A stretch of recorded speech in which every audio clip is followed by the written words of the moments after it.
I'm really excited, guys, about today's show, because today's show I've picked a topic which I haven't actually covered before, and it's about happiness, right? How to get happy. What is happiness? What is the idea of happiness? Why is it that sometimes we're happy, sometimes we're not? Why is it external?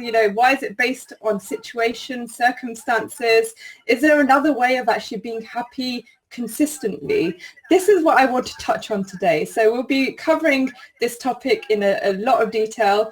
And for this topic in particular, I had to choose a guest, and I had to choose someone that's gifted in a sense. The guest I chose is someone that I've met in person. He's actually talking on stages around the world, including Tony Robbins. He's been on the stage of Tony Robbins, and he's the author of an amazing book called Immediate Happiness. If you can see it here, I've got it up here. So this book, guys, is full of practical tips and strategies that you can actually apply. So it's not just the theory, it's the actual practical side of it. Knowledge without practice is no point, is there, right? So this book is full of that. But without further ado, I'd like to welcome ANIL Gupta to the I Have a Dream show. Thank you so much, ANIL, for joining us live today. Thank you, Fizz, for having me. Your listeners are going to be in for a great show for sure.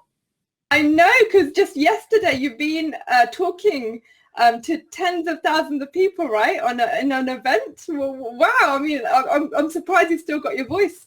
I haven't got my voice. Goodness, I'm so excited. So, ANIL, let's talk about this. So, you've got an amazing story yourself. I mean, from what I know of you and from what you've shared in your book and meeting you as well, you're actually on the verge of suicide. I mean, that is something that happened in your life that led you to that point. Can you kind of take us and the viewers back that don't know much about you? What actually happened? How did this happen in your life, and how did you get out of it? Well, it's 2008. I needed an intervention from Tony Robbins. His wife did one, and his wife's brother did an intervention on me. Then my wife did one. I thought I'd lost everything: my house, my car, the money. I was gambling on the stock market. And I didn't see a way out. I wouldn't eat with a knife just in case I did that. I wouldn't walk up some flight of stairs just in case I threw myself down. I certainly would never look over a ledge just in case I did something stupid. But there's one thing that saved me. There's one thing I did that removed the pain. And I ask all your listeners to do this one thing.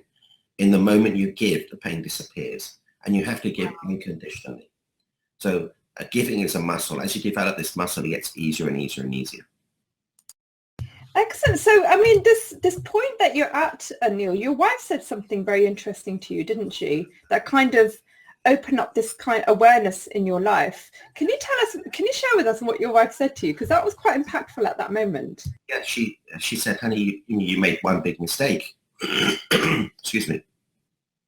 And I thought, oh, she's going to hold this against me for the rest of my life. She said, honey, you didn't lose everything. You still had me and the kids. We don't care about the money as long as we're with you. We'll sleep in the street if we have to. I thought, wow, I was doing everything I thought that she wanted, but it wasn't. One of the things you could ask your listeners to do is ask your partner, what is it you really want from me? What is it you really want from this relationship? You'll be very surprised. And then you get clarity. And that's what a lot of people are missing, is clarity. Right, because it's interesting, ANIL. I mean, you are a learned person. You're adult, you're educated. Just for the sake of the listeners, I mean, we feel that we know it. We know how to handle stuff. But what leads us to this kind of state where we feel there's no way out, or we feel that we've lost control? It doesn't seem right being like that in adulthood, but it's completely natural. I think it happens to a lot of people. Tell us a bit about that. How do people reach that stage? Well, what happens is that people think knowledge is power, but it's not. I know how to lose weight. A lot of people know how to lose weight, but they don't take action. So knowledge is not power unless you take action. And you need awareness. Awareness gives you clarity. Clarity gives you focus. Focus gives you action. Action gives you results. So it has to start with awareness. And people's awareness is at a very low level. So if they develop awareness, they develop clarity, and that will change their lives completely. Right. So what is awareness? Awareness is just being present to where you are in life, how you show up, how you don't show up, what you see, what you notice. So tell me, what are you aware of right now? I'm aware that we're talking about something very intellectual. I know that we're present in the moment, we're conversing, we're exchanging dialogue, and we're trying to find insights in what we're talking about. All right. Are you present to love? Absolutely. Okay. Are you present to the joy in your life? I am. How does that make you feel? It makes me feel good. It makes me feel fulfilled. Yeah. So that's what I'm talking about. A lot of people aren't aware like you are. They're not present to the joy they have. They focus on the joy that they don't have. They focus on the relationships they don't have. So this is it, that they seek happiness outside. And is this where people are going wrong, where they feel that they have to have something in exchange for happiness? Is that where the calculation's wrong, the formula's going a bit wrong, the expectations are going wrong? How is that? Why do people do that in the first place? Well, it's just the way they've been brought up. You know, if you look at a child, when a child is born, it doesn't have to do anything. It can burp, it can make a mess, and everything that they do is applauded. Then at the age of 3, 4, or 5, it does that same thing and it's scolded. And it's thinking, what's going on? You know, everything I used to do was perfect. Then they have to start performing. They have to do something in order to get love. And that's where it's brought up. You know, happiness is external, inspiration is internal, motivation is external, and inspiration is internal, and fulfillment is internal. So the external stuff is transitory, the internal, the fulfillment and the inspiration is 100 times more powerful. So that's what we're missing. We don't have to do anything to gain a person's love, but we feel we have to do something. And then we exchange in order to get something or do something. I see. Interesting. That's very interesting, Anil. You mentioned that because I think a lot of people are confused, like we were talking about just before the show, is a lot of people tend to confuse happiness with excitement. Now, I want to touch on this because, you know, when you go on a roller coaster ride, you've got your adrenaline's high, you know, you're happy, that feeling of happiness is there, or when you go and watch a movie, or when you have something good to eat, or, you know, when something like that happens, that state of happiness comes in, and then that peace that comes after that little kind of phase of peace that we feel. But the thing is, with these type of things, these type of experiences, they're not prolonged. The mind kind of wants to keep on experiencing that. It starts craving for the next kind of rush. Is that what happiness is, or is this a fake kind of idea of happiness? Well, as human beings, we do everything for a reason. We have a meal, we have a relationship, we have a car, we have money in the bank, not for the security it gives us, but the feeling of security. So everything that we do for a feeling. The roller coaster to feel high, to feel exhilarated. But the beautiful thing is, the reason we feel that way is because we're in the now. See, a lot of people are not in the now. They're in the past, they're in the future. But when you're in the now, like I asked you, what are you present to? You're in the now. So it's a muscle that they haven't developed. So imagine if, do you have children? I do, yes. I've got a daughter. She's 10 years old. Remember the day she was born? The day she was born, yes, I remember, like yesterday. Happy or a sad day? Very happy. How do you feel right now? Happy. Yeah, because you created that feeling. Right. Back in time to experience it, you created it. So if that's the only thing you ever focused on for the rest of your life, would your life be full of joy? Absolutely. Holding that state, isn't it? Holding that state. But Anil, the thing is, the child was born. So an event happened for me to feel happy with, to engage that. So how do you do it? How do you stay happy regardless of what's going on? So even if events don't happen the way you want them to, or nothing happens, like nothing happens, you're still. How do you keep that happiness and peace flowing consistently? That's what people are looking for, I think. That consistent flow, the consistent state of happiness, regardless of what's going on.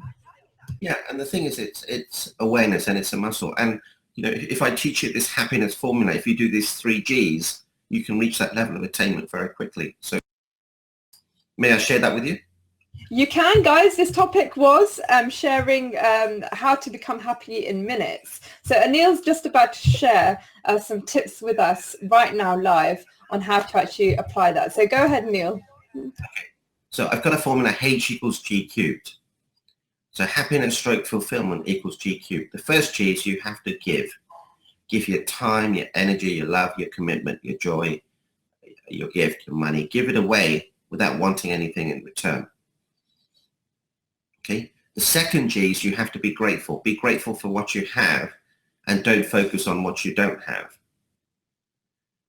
Whereas people focus on things that they don't have or they shouldn't have or could have or there's something missing. So just imagine this. Look at your hands. Yeah. When was the last time you said thank you to your hands? Very good point, yes. These are the same hands that picked up your daughter, that caressed your daughter the day she was born. They protected her, they fed her, they loved her, they clothed her, they bathed her. Have they ever said, hey, what about me? Yes, yes. We poop in water that other countries would love to drink out of. Yes. As you develop this gratitude muscle, be grateful for the air, the hair, the eyes, the lips, the teeth, the skin that we have, the chair that we're able to sit on that if we didn't have, we wouldn't be able to sit on it. That's the computer. Imagine we didn't have computers. So it's being grateful for the littlest things that you have. They feel little because we've got so much going on and we miss the details. Is that what you're kind of like putting our attention towards? Yeah. And you know, as you develop that muscle, it gets easier and easier and easier to see more gratitude. You know, people are looking for the big things. It's the small things. Imagine you lost your hands, you'd feel pretty upset. Yes, absolutely. Yes, that totally makes sense. So Anil, is there any relationship between happiness and ego? Well, you know, the thing is, we have to let go of the ego. No, if you live in your ego, you cannot be happy. You cannot be fulfilled because it's about you and it doesn't perform to the 3 Gs, give, grow, gratitude. In the moment that you have the ego, you're not giving and you're not grateful and you're not growing. So the 2 states that we're in, I mean, when you understand the human, you're made of 2 kind of ideas. One is the physical state, which is your animal instincts, and one is the spiritual side of you. So do you feel people are living to satisfy their animal side, like, you know, survival, you know, flee from pain, seek pleasure and survive, basically? That's why they that's why they keep on seeking how to satisfy the animal side of us. But the spiritual side requires something else. There's a distinct difference in that, right? So turning, how do you do that? How do you actually kind of not ignore, but balance out your animal side to the spiritual side and actually, you know, seek happiness that way? Does that make sense? I don't know if that's a good question. Yeah. So what happens when you're growing up is that, and I see this all the time, the parents try and entertain the kids. They'll give them presents, they'll give them toys, they'll take them places, you know, and the kids get hyperactive. They're always looking for the next thing. Whereas with my kids, we would give them a box and they would play with the box, and inside the box we would put confetti and they would throw the confetti around. Right. So it's really about awareness, knowing that, you know what, everything is within, and then you can contemplate, you can meditate. And when I say meditate, I don't say Medicaid, just meditate. Yes. There's a difference, guys. Yeah. Medicate themselves. So it's about awareness. You know, what is it you want? If you're in a relationship, are you really serving the other partner or are you serving you? If you're serving you, the relationship's not going to work. So it's all about giving, growing, gratitude. If you do those 3 things, all sorts of magical things will start to happen. fantastic, Anil. Now, guys, the competition is still running, and you've got a few more minutes left to enter it. So to win this book that I received from Anil, very kindly signed to a fellow dream chaser, you can win this book. It's full of practical advice and strategies that you can apply straight away, and you can win a copy of that book. So go to ihaveadreamshow.tv/competition, and you can put your entry in there, and I'll reveal the winner after the show. So Anil, let's talk about a real scenario here. Yeah. So say for example, I'm a parent. I've given my child everything, and my child doesn't seem to listen to me, or doesn't seem to it misbehaves out in public. The feeling the mother has that I give my child everything, but there's no connection there. Can you tell me what actually happens there? Why is it the child? Is it the child not feeling happy? What is it? Well, when you say you give everything, what do you mean? Like you give attention, you give love, you let them be, let them you show them that you care about them. This is the idea I feel that, a mother can give, care, unconditional love. So is there a disconnection going on? Is it the level of expectation a mother has for a child? What is it? Okay, so what's the greatest gift you can give your 10-year-old? Time, I reckon. Time and love. No? Okay, I've got that wrong then. Go on, go. Correct me. The greatest gift you can give her is give her the ability to handle life. Right. Wonderful. And what you're doing is not that. Right. So what happens in the wild, a baby is born and it's told how to fend for itself. A lot of mistakes that parents make is that they seek love from the child. Right, interesting. That is a source of love. And then the child, it's very difficult for her to fulfill all the time. Whereas if you teach the child to live a fulfilled life so that she can handle anything, her capacity to love and be loved will increase. So the love that she gives will be a choice, and it'll be so much deeper than you've ever experienced. So it's not an expectation that it's got to be done because of the relationship. Well, there is an expectation for you. You expect her to behave in a certain way. And when you change the definition of something, you change your life. So what is your definition of love? For me, I reckon is to let the person accept them in mistakes and faults and loving unconditionally. So it's not like, if they make faults, then it doesn't decrease your love for them, if that makes sense. I mean, I don't know if that's the right definition, but that's what I've been practicing. So love is acceptance. If you accept your daughter as is, even if she misbehaves, it doesn't matter, does it? It doesn't. That's wonderful. Okay, can we take a couple of questions? Because I know we've got a couple of coming in. So Keith, thank you very much, Keith, for joining the I Have a Dream show. And Keith is saying that he's got a partner that he actually gives a lot of love to, but she's actually busy in her own business and doesn't give him the attention that he wants. He feels unhappy because he does feel like he's accepting her work, but it's not, the connection's not being made. So what advice would you have for Keith? Okay, Keith, women value love above respect. Men value respect above love. So I guess that you're not feeling respected. Yeah. The issue is that he doesn't feel respected, and she's not respecting him in the way that he wants. She may be thinking that she's respecting him. So the secret is to ask better quality questions. The question he can ask her is, Annie, what can I do to make you feel more loved? And then ask her, what can I do to make you feel more respected? And then if she asks him the same question, he can tell her what he wants.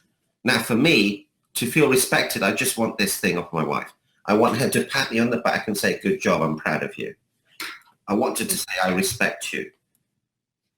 And I want her to say, good job. Those words. And I feel great. It's very simple. It's very simple, isn't it? Yeah. And when you serve someone, are you really serving them in order to get something back, or are you just serving them? So when it comes comes to serving, I know you've mentioned this word a couple of times, Anil. What is serving then? What is the power of serving? I mean, giving is something that people think without some sort of gain, you know, what am I going to get out of it, you know? So can we just kind of talk a little bit about giving and giving your time, your money, all these things? Is that what gives us some sort of fulfillment? What is the phenomenon in that? Okay, so imagine, I call this the dating facade. When we first start dating, we give everything to the other person. We open the door, we buy them flowers, we talk to them incessantly. Every time they say something, we think it's great. We give them our time, our attention, our love, our focus, everything. Then you get married and you think, well, I don't have to do that anymore. So then you stop doing that.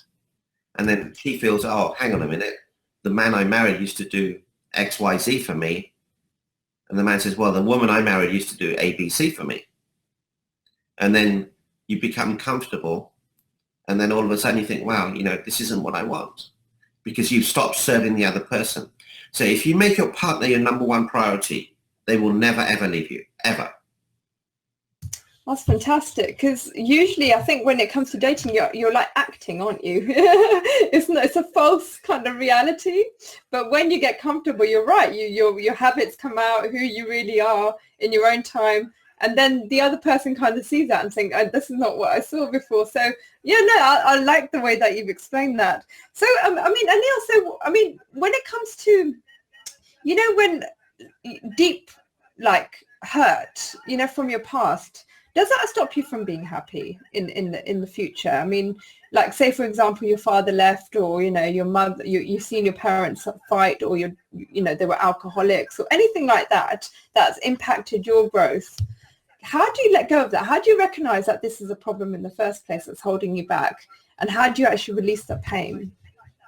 So forgiveness, I call forgiveness is the express pathway to freedom. The quality of your life is dependent on the depth and authenticity of the forgiveness you're able to extend. You cannot be fulfilled, you cannot be joyous, you cannot be blissful without forgiveness. And the majority of people you have to forgive is normally your mother or your father. It usually is that. And we saw that at the transformation that you did in our life mastermind, the root of the problem that was actually stopping were the parents. So it's very, very interesting how that works out. So Anil, some practical tips then. Let's talk about that. I mean, within minutes, how do we do that? I know you mentioned being grateful and giving. So anything else that can actually help people? Okay, so let's do grateful first. So Yeah. I'll ask you to give me 5 things you're grateful for right now. What would they be? I'm grateful for my eyesight. I'm grateful for my health. I'm grateful for opportunity. I feel secure in this country, and also I'm grateful for the chance of being a mother. Okay. Now, if I asked you to do 50 things, would that be more difficult? It would take a lot of thinking. That's the muscle that you can work on. So do 5, then 10, then 15, then 20. Ask all your listeners to do that. And, you know, just be grateful for a pen. Imagine you didn't have a pen. What would you write with? How would you write? Exactly. It's the simplest stuff. A door handle. Imagine that you couldn't open a door handle. You know, you have arthritis you couldn't open. So it's a muscle. As you develop that muscle, it gets easier and easier and easier. That's the first one. And then I would ask people, in the moment you give, it's a pure sense of achievement, a pure sense of inspiration, a pure sense of joy. So I would ask people to do 3 to 5 random acts of kindness. Open the door for someone, compliment someone, buy someone a coffee, you know, pick up a piece of litter without thinking, is anyone watching, anyone watching? In the moment you do that, you'll feel differently. And the third one is, you know, look at yourself emotionally, physically, spiritually, mentally. So a really great test is, if you look at the 3 Gs, ask yourself, which is the lowest G? Am I giving, growing, gratitude? Which is the lowest G? And if you work on that lowest G, everything rises. That's fantastic. So is there some sort of vibration that comes into power? What is it? Are you operating at a different vibration where you attract more of that same frequency back into your life? Is there some sort of science in this? Well, as you change, as you become more giving, more growing, and more grateful, your vibrational energy changes. And as your vibrational energy changes, that has an immediate attraction to like-minded people. Right. Very powerful. You know, people talk about the law of attraction. This is basically what it is. As you change your vibrational energy, people see something inside of you that they've never seen before, and it's an unstoppable attraction. But it has to be authentic. Right, got it. Now, the last couple of things I want to discuss with you, ANIL, is like our immune system, we've got like a natural correcting system in our bodies. Is clarity a bit like that? So your mind, the way your mind works, if you kind of it's full of ideas and thoughts and experiences and feelings and all this, it's all cluttered up. So do you feel that when you actually practice what you've just taught about the 3Gs, that it slowly unclutters your mind and allows it to self-correct itself, so you're more clear and you can experience happiness as it is? Yeah, what happens is, as you get clarity, you get focus, because you have so many things going on and you have all these limiting beliefs in your head, and you get confused and you say to yourself, I'm not good enough, I'm not smart enough, there's something wrong with me, I'm a failure, I'm not successful, I'm too old, I'm too young, I'm too poor, I don't have the gifts. So given that clarity is what people are seeking. Once you have that clarity, everything focuses to produce results. And that clarity gives you the ability to take action. Because whatever action you take, you always get results. So people just don't take action because they're comfortable. Human beings like to be comfortable. They like to be comfortable about being comfortable. And what they have to become is comfortable about being uncomfortable and uncomfortable about being comfortable. So in the moment you're uncomfortable, that's when you grow. Fantastic. Now I've got a very interesting question coming in from a lady called.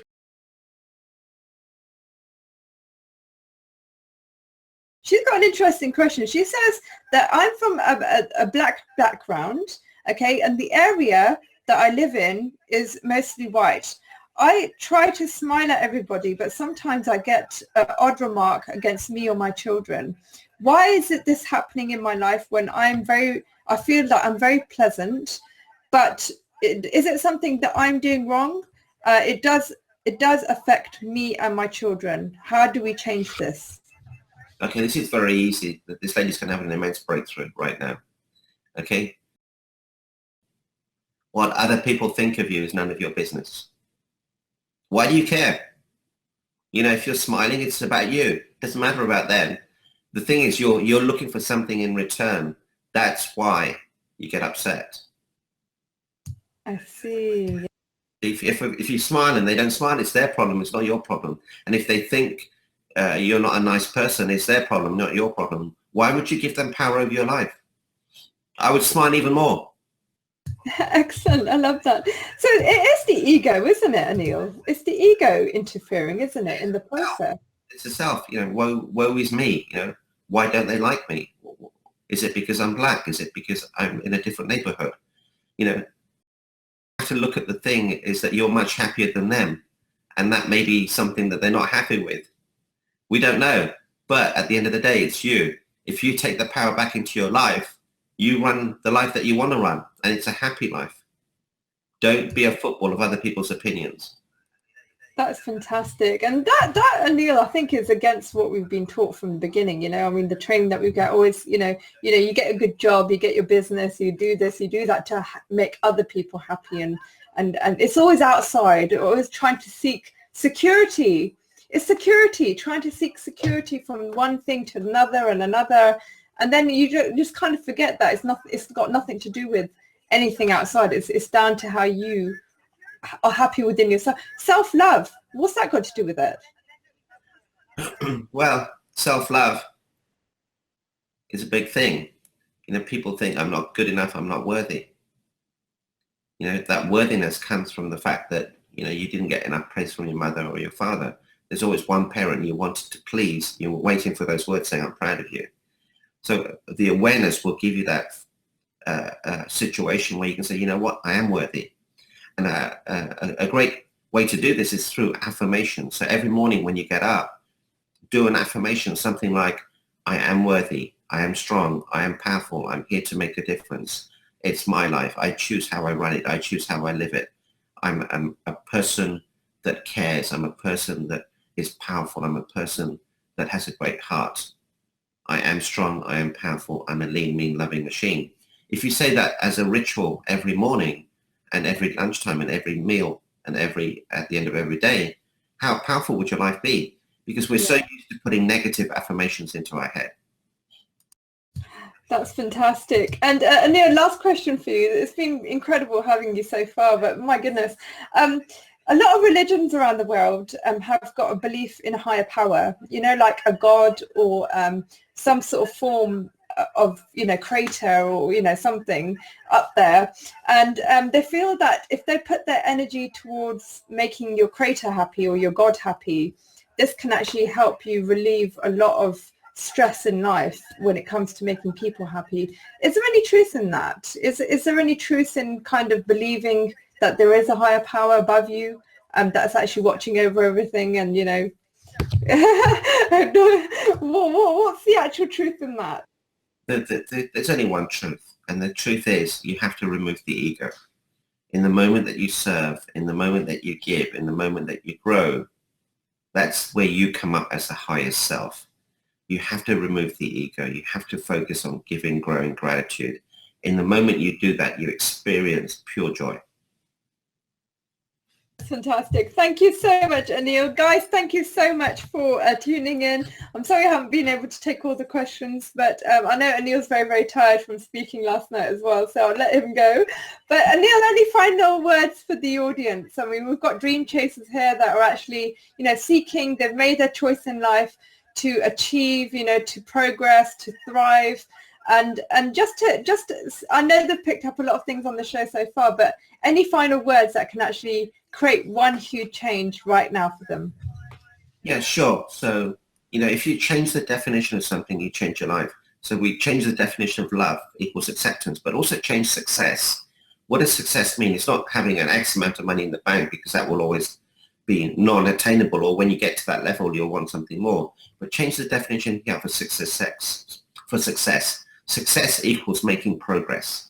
So if you're making progress every day in your personal life, your business life, your family life, you're a huge success.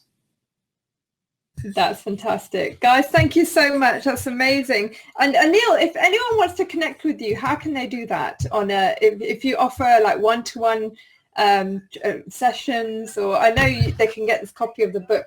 This is one person that's going to win this, but how can they, I know it's on Amazon and everything, but how can they connect with you in person? Well, if they go to immediatehappiness.com, and if they need to want a clarity session with me, there is a little button on the website, and then we can do a one-to-one. And if anyone's looking to forgive somebody, or there's a major obstacle in their life, I can remove it normally in one session. And it's so powerful. And you've experienced this yourself in London when we met. It's a gifted gift you have, Anil. I think it was from the challenges that you faced. This kind of magic, what you're here for, comes out, doesn't it? I mean, if you didn't go through all that hardship that you did, then you wouldn't be able to kind of figure out what your passion is. And now you're serving other people around the world with that, which is amazing. So big kudos to you, Anil. Thank you so much for helping us on the Dream Show today, and actually helping people around the world too. No, thank you for letting me be on your show. I hope your listeners got great value.